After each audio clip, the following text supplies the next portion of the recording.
الکریم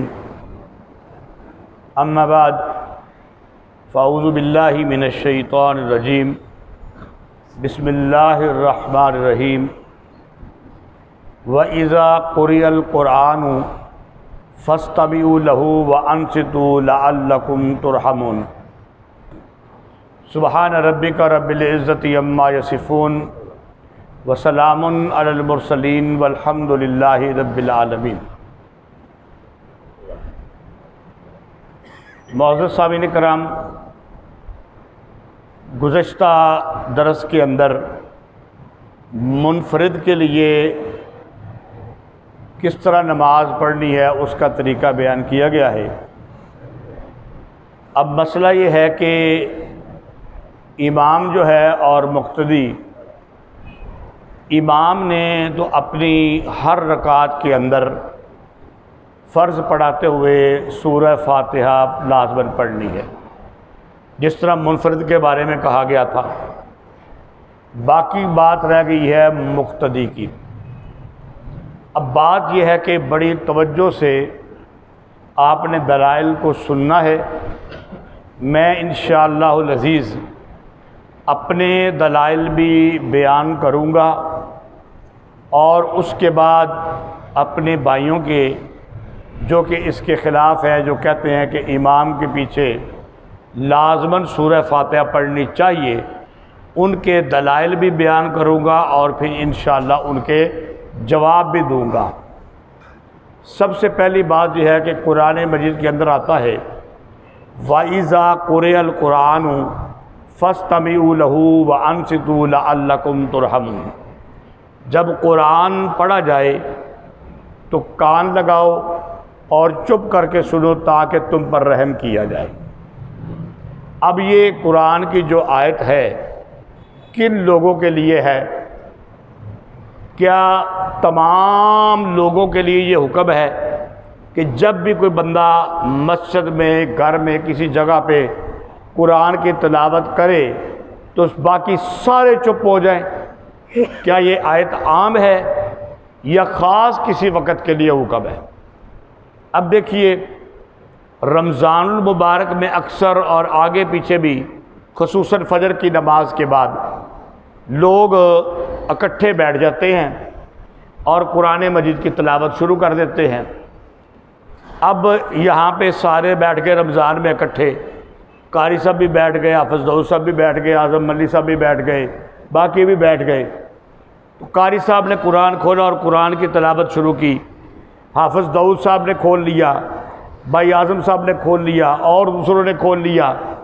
تو کیا قاری صاحب یہ کہیں گے باقی سب کو کہ بھائی قرآن کہتا ہے کہ جب قرآن پڑھا جائے تو چپ کرو، میں نے قرآن شروع کیا، تم سب نے بھی قرآن پڑھنا شروع کیا ہے، تم چپ کیوں نہیں کہیں گے؟ بولو نہیں۔ کیا سارے اکٹھے بیٹھ کے تلاوت کر سکتے ہیں کہ نہیں کر سکتے؟ بولو نا، کر سکتے ہیں نا۔ تو اس وقت کے لیے تو یہ آیت ہے نہیں کہ جب 5، 10، 18، 20 بندے یا حفظ کی کلاس لگی ہوئی ہے اور وہ سارے قرآن پڑھ رہے ہیں، اس وقت کے لیے تو یہ آیت ہے نہیں۔ سارے قرآن کی تلاوت کر سکتے ہیں۔ تو عام تو یہ نہیں ہو سکتی کہ عام سب کے لیے حکم ہو۔ باقی بات رہ گئی خاص، تو ہمارے دوست کہتے ہیں کہ یہ آیت کافروں کے لیے نازل ہوئی تھی۔ کافر جس وقت قرآن پڑھا جاتا تھا نا تو وہ مذاق کرتے تھے، ہنسی کرتے تھے۔ تو اللہ نے فرمایا وَإِذَا قُرِئَ الْقُرْآنُ فَاسْتَمِعُوا لَهُ وَأَنصِتُوا لَعَلَّكُمْ تُرْحَمُونَ۔ جب قرآن پڑھا جائے کان لگاؤ اور چپ کر کے سنو تاکہ تم پہ رحم کیا جائے۔ سوال یہ ہے کہ کافر تو قرآن کو قرآن مانتا ہی نہیں تھے۔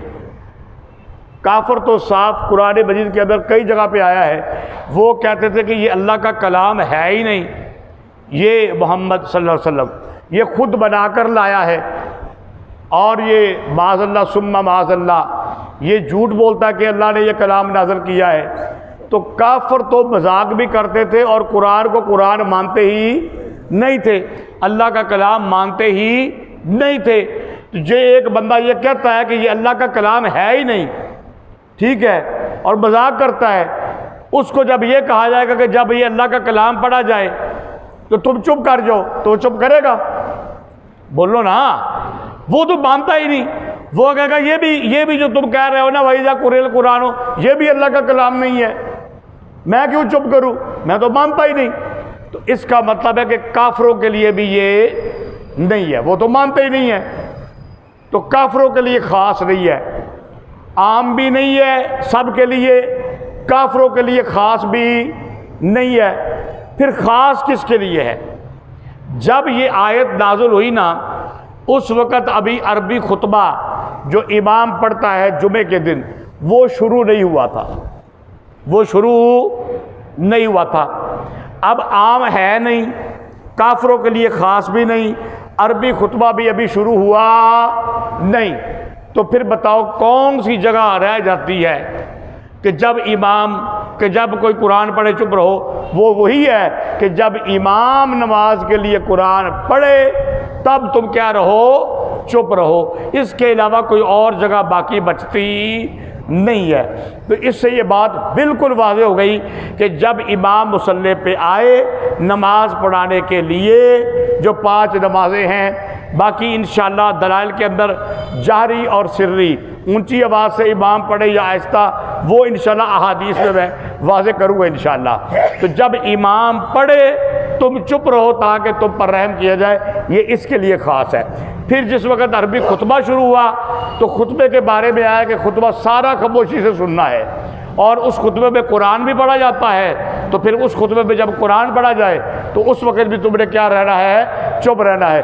تو پھر یہ خاص ہو گئی صرف امام کے لیے، اور عربی خطبہ جمعے کا یا عید کا عربی خطبہ دینے والے کے لیے کہ جب وہ قرآن پڑھے تو تم کیا رہو؟ چپ رہو۔ تو گویا کہ امام کے پیچھے سورہ فاتحہ نہیں پڑھنی، قرآن نہیں پڑھنا۔ کیوں؟ سورہ بقرہ سے لے کے سورہ آل عمران، سورہ ناس تک بھی قرآن ہے، اور سورہ فاتحہ بھی کیا ہے؟ قرآن ہے۔ تو جب کہا کہ قرآن پڑھا جائے تو فاتحہ بھی قرآن ہے، اس لیے فاتحہ بھی پڑھنی نہیں۔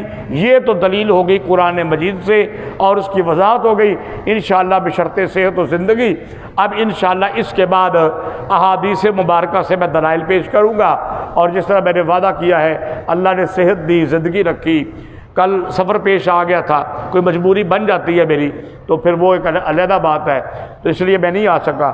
تو انشاءاللہ پھر ان کے جو ہے نا وہ جو اپنے دلائل پیش کرتے ہیں، میں انشاءاللہ، ہم انصاف کا کرنے کے قائل ہیں، میں یہ نہیں کہ اپنے دلائل پیش کروں، میں ان کے دلائل بھی آپ کو بتاؤں گا وہ کیا دلیلیں دیتے ہیں، اور پھر اس کا ہمارے پاس کیا جواب ہے، اور وہ قابل قبول جواب ہے کہ نہیں وہ واضح کروں گا انشاءاللہ ثم انشاءاللہ۔ اللہ عمل کی توفیق عطا فرمائے۔ وما علینا الا البلاغ المبین۔